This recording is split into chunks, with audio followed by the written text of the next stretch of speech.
Good morning, everyone.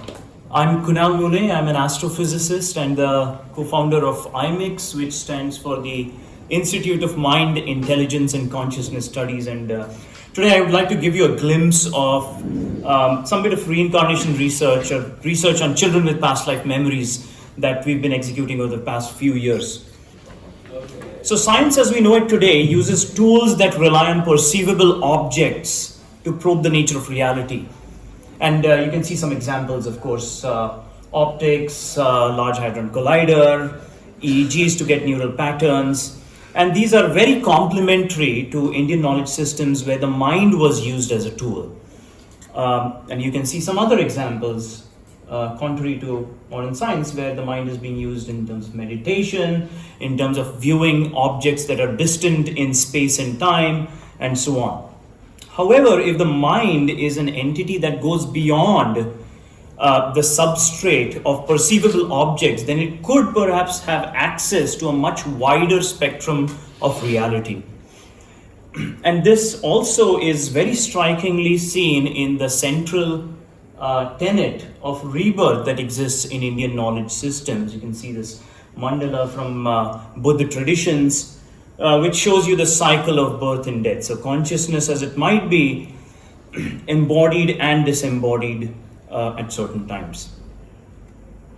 Okay, so if these kinds of phenomena we say are right, then there must be another fabric. I come from a physics background, so I really like this term fabric of physical space and time. To just give you an analogy, I'd like to call this new thing, which is the fabric of mind and qualia, must be something distinct, or maybe a superset of what we say is the fabric of space and time, which we are just starting to understand in this conference as consciousness or mind and related topics, right? So this sort of scheme is not new to mainstream science and philosophy.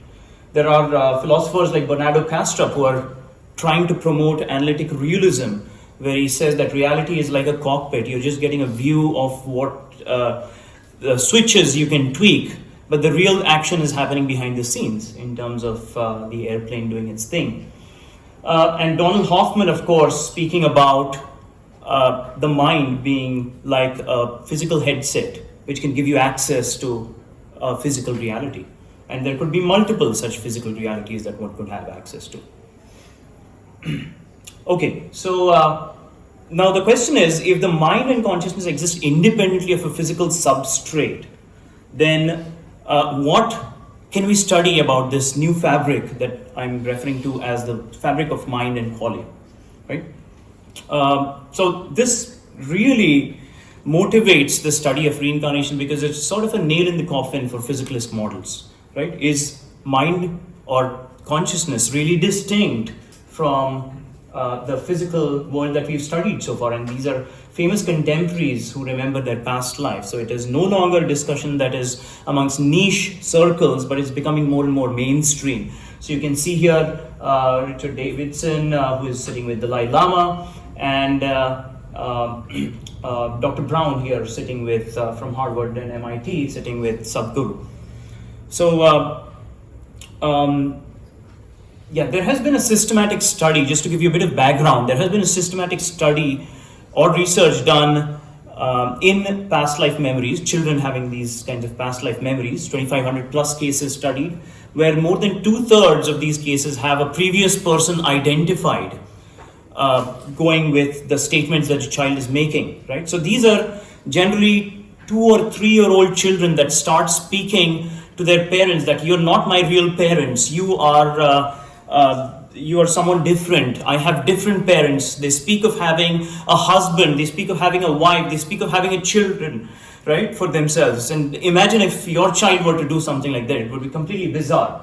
In any case, so they go on to make statements that I come from this village or that town, and many such statements have led parents to start investigating whether this kind of place or whether these kinds of parents exist in reality.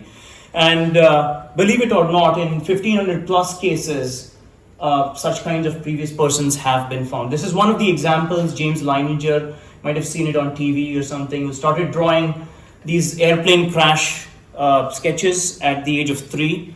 So he signed it as James the Third, and so the parents started investigating what's going on, and they found a story of another James, James Houston, if I remember correctly, who died in a plane crash in World War II. Right, matching the story of the kind of statements that the child here was making. So there have been such kinds of cases where often early or violent death have been found to lead to a child who can remember past life. Right, so it is something in dying early and dying a violent death that maintains a memory from past life. And this is sort of Indian knowledge system. This is the central tenet. Okay, so there is no alternative explanation. But of course, as a scientific study, we need to see if there are any alternative explanations for these kinds of phenomena. 5% of the cases have seen birthmarks correlated with a fatal wound on the previous person who has been identified, right?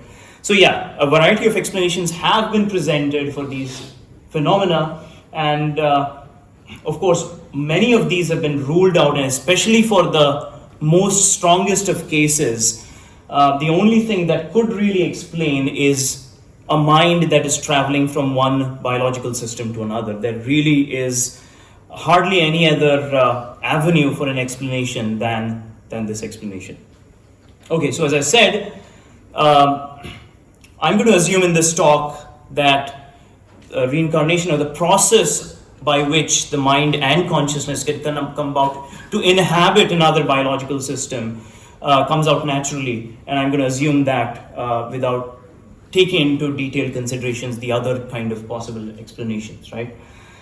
So we've begun a new research program on past life memories because the idea is to study this fabric of mind and qualia, and if there is information existing beyond the physical system, beyond the biological system, then what is it, and how can we systematically study that? How can we scientifically study this piece of information and propose a theory for this fabric of mind and qualia? Yeah.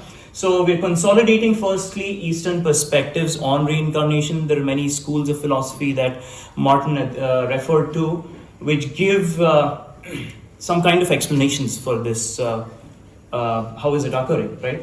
Like, for example, the theory of subtle body and so on. We're doing neurocognitive studies with children with past life memories, and earlier studies of the past 50 years, which were mainly spearheaded from the University of Virginia, Department of Perceptual Studies, relied primarily on physiological and psychological characteristics of these children. But we're now extending that into scientific and philosophical domains by conducting neurocognitive studies, biological features, again looking at birth-max malformations, but of course also not ruling out the possibility that the previous person and the new child might be related genetically in some ways, right? Because information has to flow through some means. The mind must be affecting certain key aspects of biology, whether it is genetics, epigenetics, something on those lines, right? Undertaking past life regression, so developing or validating a procedure which could replicate this aspect, that we could bring past life memories to any person, not just be restricted to this rare set of children who can recall past life memories, who may have died a violent and early death in their previous lives, right? And combining all of this together to formulate a theory for reincarnation, or this kind of phenomenon that a mind might inhabit multiple biological systems. Okay, so I'm going to go over briefly, very briefly, the few facets that I presented on the previous slide. So consolidating Eastern perspectives. You can go on to imix.org to learn more about this work. But we have a couple of books now. One is Mind-Brain Interface, which talks about what are the Eastern perspectives on reincarnation, or how does that connect with mainstream ideas and so on, right? What does current science have to say about these, the possibility that this might be real? And so this is another forthcoming book. So stay tuned. It should be out in a few weeks. It's the concepts of subtle body and consciousness in Eastern knowledge. This is going to walk you through a whole range of schools of philosophy that talk about these concepts and how they really connect with practical phenomena. Yeah, so I personally feel that there is a lot of explanatory power for this subtle body concept, which has been referred in Indian knowledge systems by various names like Sukshma Sharira, Linga Sharira, Anthakarana, for those of you who might know a little bit of Sanskrit. But it might really shed light on open questions in science and philosophy today, including embryogenesis or mechanisms of meditation, yogic practices, biology, medicine, out of body, and NDEs, of course, reincarnation, extraordinary abilities like perceptual abilities, and birth, death, and aging. Just an advert for a paper that is in press right now. The concept of subtle body is closely linked, or even reincarnation is closely linked with the concept of karma, right? What activities we do in this life are recorded, must be recorded in the fabric of mind and qualia, perhaps, right? There are certain kinds of activities that lead to bondage, as it has been called in Indian knowledge systems, bondage to this cycle of death and rebirth. And there are certain kinds of introspective and meditative activities, or let's say just benevolent activities that will take you towards kaivalya or liberation, which is essentially referred to as the goal of life.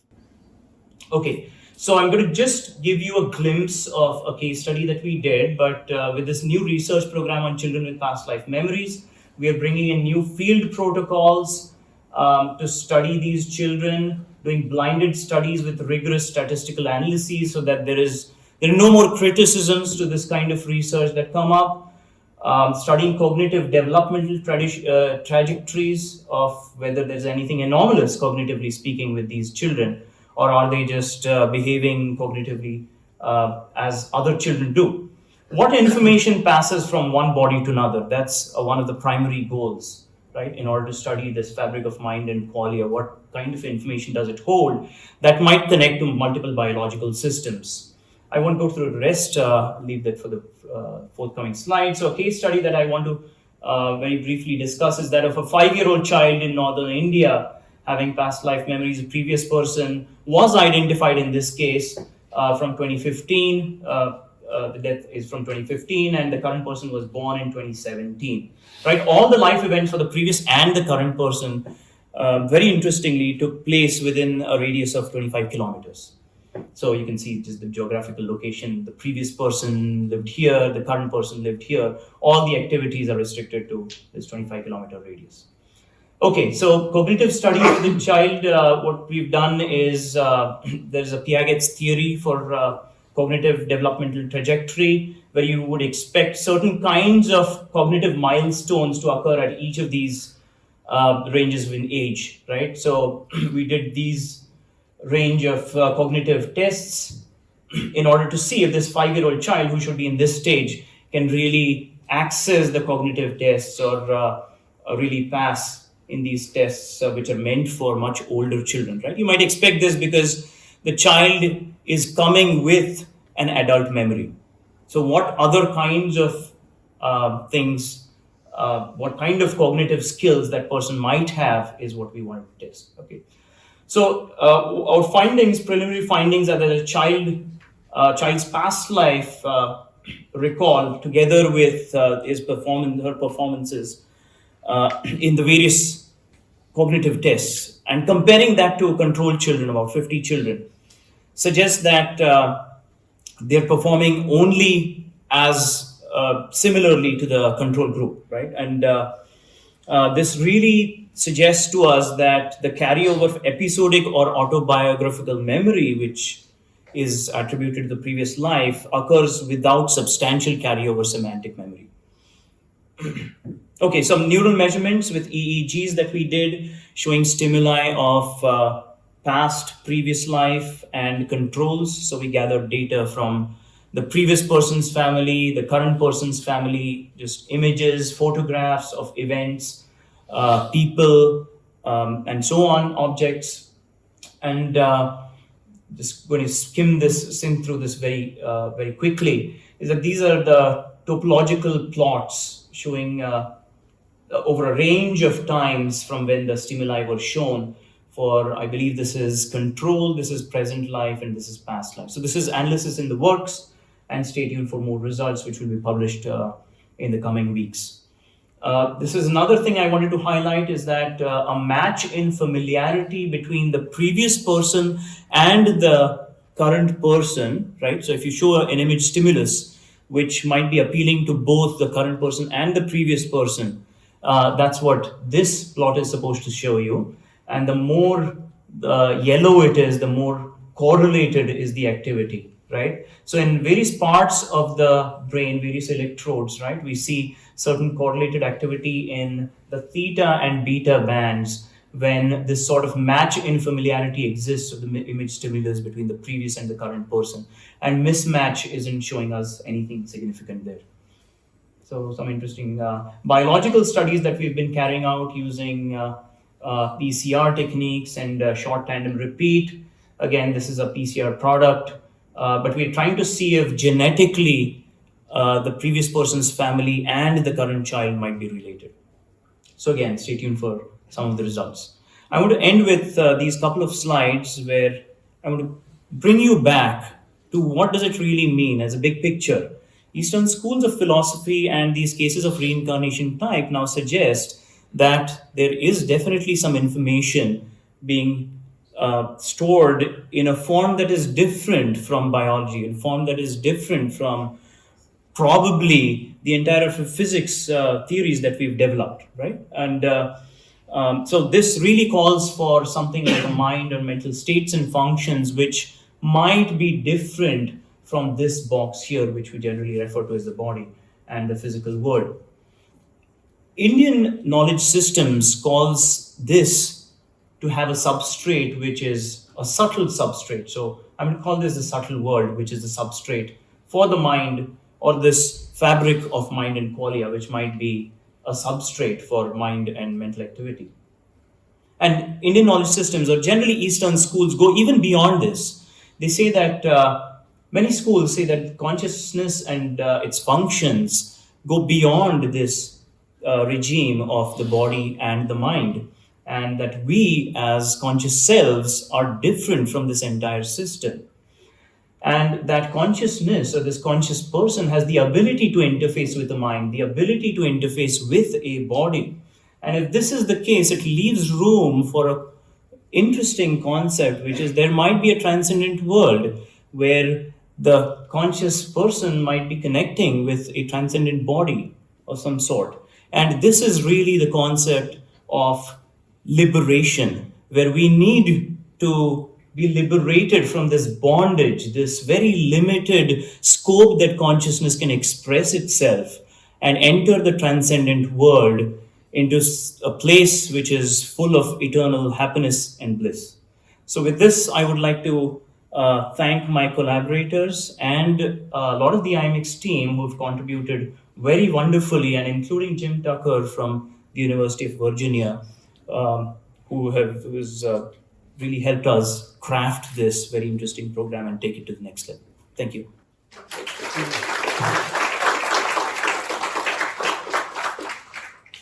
Any quick questions or comments or points for discussion? Yes. Can this work be considered as continuation of work of Jan Stevenson of the University of Virginia? It could be considered that way, and extending it multifold into scientific and philosophical domains. Do you also, thank you, do you know any criteria to, like if the person accesses Akashic records and accessing some past life, how do you distinguish that this is this person's past life but not somebody else's past life? Apart from birthmarks, any criteria to I think I already asked the question. Yeah, that's right. That's a valid question. And to me, it really then comes back to the concept that if a child is really narrating these kinds of the places that that person lived in, and a lot of personal information revealed, right? Like in this case, they were discussing about their husband or wife and their children. So that kind of personal information, only that previous person would have, most likely. So to me, it seems these are the kind of evidences that really tell us that it's probably not any of these alternative explanations. Of course, there could be extrasensory perception and so on.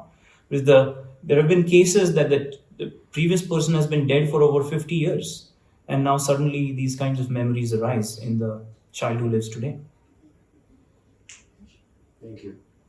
Yes, please. I was wondering what's the exact or very vehicle of for reincarnation. Those our subject itself is like a reborn or reincarnate into the next ghost. Let's say I have my own pain or my conscious system and all the memories or data, right? And then let's say if I born tardigrade or water in next life, but no consciousness or no data or no the same living systems. It doesn't care because it cannot suffer from that past memories, right? That's so right. I was wondering because the people are scared of reincarnation. That's why we should do the good things, right? But as I mentioned before, if the data or conscious system doesn't come together with the next life, it doesn't care. So what was the very vehicle of the reincarnation? That's the question. So, if I understand correctly, the vehicle in the sense what carries conscious, to me that means what carries consciousness, right? That is connecting with one biological form and then another life form and so on, right? So, I'd like to make a quick comment on your question that perhaps these lower species might also have a little tiny bit of consciousness. Perhaps the more developed the neural system, the better the mind engages with the external world, the more the pain or the more the pleasure that they can experience. But it may not be that these more primitive life forms may not have consciousness altogether, right? So they, at least as far as my best understanding of Indian knowledge systems goes, is that there is a subtle way. It might not look like this, of course, human-like. It is more of an abstract concept, I would say, which really holds the mental impressions. So this is really made up of the fabric of mind and qualia, if you might imagine, right? And this is sort of the vehicle in which the conscious person is traveling, and the level to which that consciousness is experienced within any subtle or biological body depends on the kind of species, right? So yes, there would be a tiny level of consciousness, but in order to exhaust that sort of not so good activity or karmic record which exists in that subtle body, that's why this very tiny bit of consciousness has been provided, so that even the pain that they might experience might be tiny bit. So yeah, it's a wonderful mechanism that we could potentially study through reincarnation. Yeah, I'm going to leave it to Martin to tell me if we can take more questions. But All right, I'll give you one more. one more. Okay, you select who can speak. Okay, who amongst the audience members is, let's say, post PhD here and wants to ask a question? Okay, yes, choose you. One, that's perfect. We have just one more question left. Please go ahead.